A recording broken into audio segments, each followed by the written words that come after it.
Oui, d'abord, je voudrais vous remercier de m'accueillir ici chez vous afin de partager mes avis, mes idées avec les compatriotes congolais. Je suis l'auteur de la proposition de loi pour verrouiller l'accès à la présidence de la République démocratique du Congo afin de réserver cette haute fonction de souveraineté exclusivement aux Congolais nés de pères et de mères congolais. Et le verrouillage ne va pas se limiter simplement au niveau de la présidence de la République. On pense pouvoir verrouiller aussi des fonctions telles que le président du Sénat. Pourquoi? Parce que c'est le successeur constitutionnel du président de la République en cas de vacances de pouvoir. Mais nous pensons aussi qu'il faudrait qu'on puisse verrouiller d'autres hautes fonctions de notre État, telles que la présidence de l'Assemblée nationale, les hauts magistrats, mais également les officiers supérieurs de l'armée et de la police, de l'ANER, de façon telle que dans ces postes-là, on puisse avoir seulement des personnes dont on est sûr de la loyauté à 100% à l'égard de la République démocratique du Congo. Cette disposition permettrait d'éviter l'infiltration au sommet de l'État, éviterait d'avoir au sommet de l'État des gens qui auraient des loyautés partagées entre la RDC en tant que pays, mais également entre la RDC et d'autres pays étrangers, par exemple, qui seraient les pays du père ou de la mère de la personne concernée donc dans cette fonction-là. Je vais vous donner un exemple pour illustrer mon propos. La Constitution actuelle dit qu'on est Congolais quand on est né de père ou de mère congolais. Nous avons des gens qui sont dans cette situation-là, mais qui pourraient être très dangereux s'ils arrivaient à accéder à la magistrature suprême. Je vous donne l'exemple de l'ambassadeur actuel du Rwanda en République démocratique du Congo, M. Vincent Karega.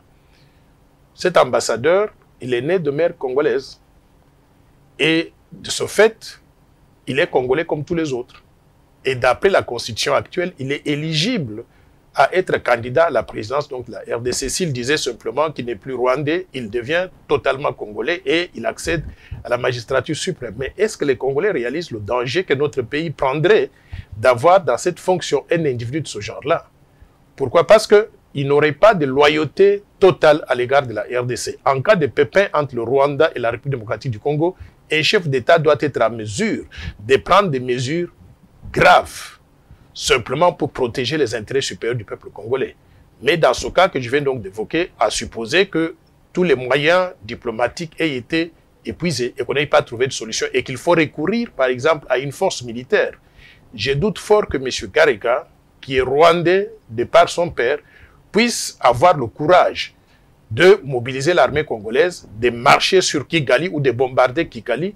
Pourquoi? Parce qu'il devrait penser au pays de son père, non pas simplement au pays de sa mère qui est la République démocratique du Congo. Donc pour éviter ces cas de loyauté partagée, nous suggérons que tous les compatriotes qui seraient congolais de père ou de mère puissent faire tout ce qu'ils peuvent dans notre pays, occuper tous les postes possibles.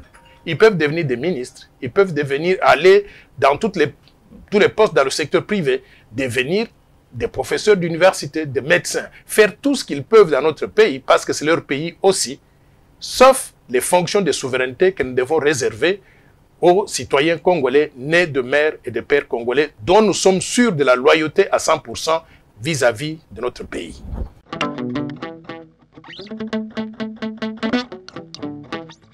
Pas du tout. Vous savez, et d'ailleurs, ma proposition, elle doit être prise comme étant la priorité des priorités. Pourquoi? Parce que nous pouvons nous battre quelque part contre les rebelles. Mais si on nous arrache la souveraineté du pays, qu'est-ce qui nous reste? Donc, au même titre que nous nous battons pour pouvoir mettre fin aux rebelles à l'est de la République, rétablir la paix, la sécurité, et nous devons nous battre aussi pour combattre la pauvreté, de créer les emplois pour tout le peuple congolais, les questions de souveraineté sont d'une importance capitale. Je voudrais vous dire pourquoi il est opportun que nous puissions régler ces problèmes-là maintenant.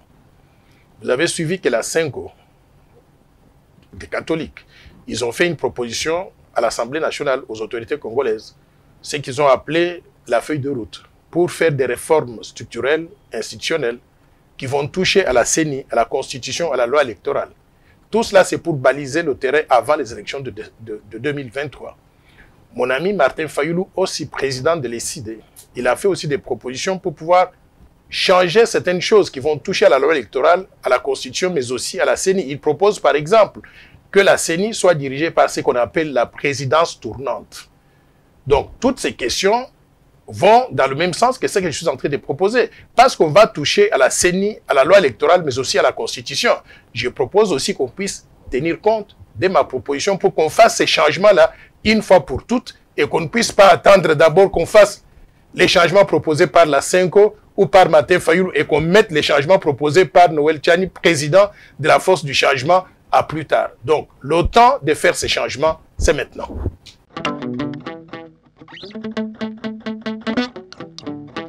Je suis déçu quand j'entends des gens avancer cet argument-là. La décision, la loi que je propose, elle est impersonnelle et ne vise personne. Vous savez, nous sommes 105 millions de Congolais. Je ne connais pas les pères ou les mères de chacun des Congolais. Je ne peux pas faire une proposition de loi en disant cette proposition de loi va éliminer tel candidat parce que nous sommes 105 millions. Est-ce que je serai à mesure de pouvoir connaître tout le monde et faire une loi taillée sur mesure pour éliminer chacun donc de ces Congolais afin de laisser simplement un seul candidat? Je pense que c'est une aberration lorsque j'entends ces arguments-là. La proposition, elle est impersonnelle et je voudrais vous dire pourquoi je suis arrivé à la faire en ce moment précis. Vous savez, en 1996, la RDC, notre pays, a été envahi par les militaires venus du Rwanda, de l'Ouganda et du Burundi. Ces militaires, pour les combattre sur le territoire congolais, le gouvernement de l'époque a fait venir les armées de Zimbabwe, de la Namibie, de l'Angola, d'Afrique du Sud. Mais toutes ces armées-là, sur le sol congolais, ont été rejointes par les armées de tous les pays du monde dans le cadre de la MONUC ou dans le cadre donc de la MONUSCO. Il y a eu un afflux de militaires étrangers sur le sol congolais. Ces militaires étrangers ont eu au passage des couplages avec des femmes congolaises ou avec des hommes congolais.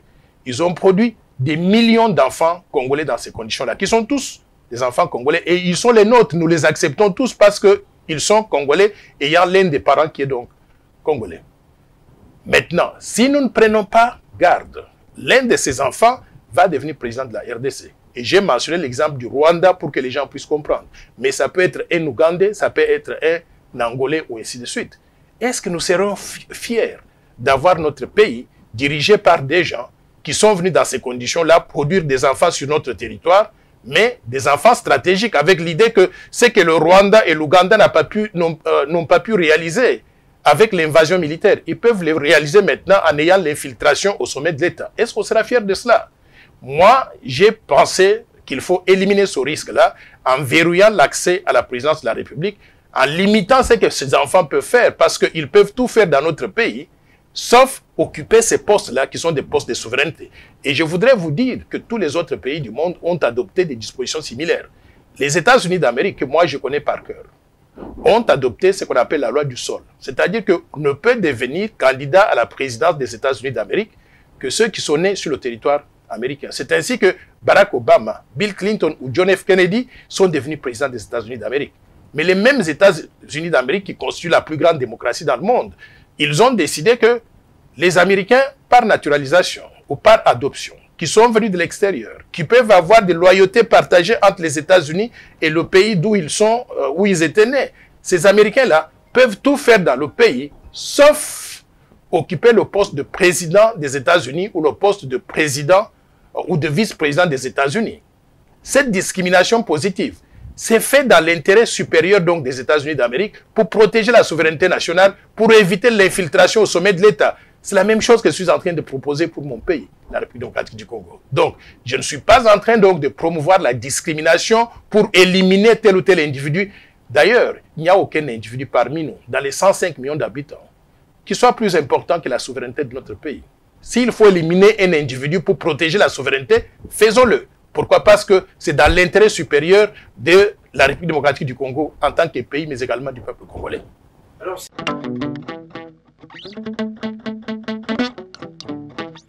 non, pas du tout.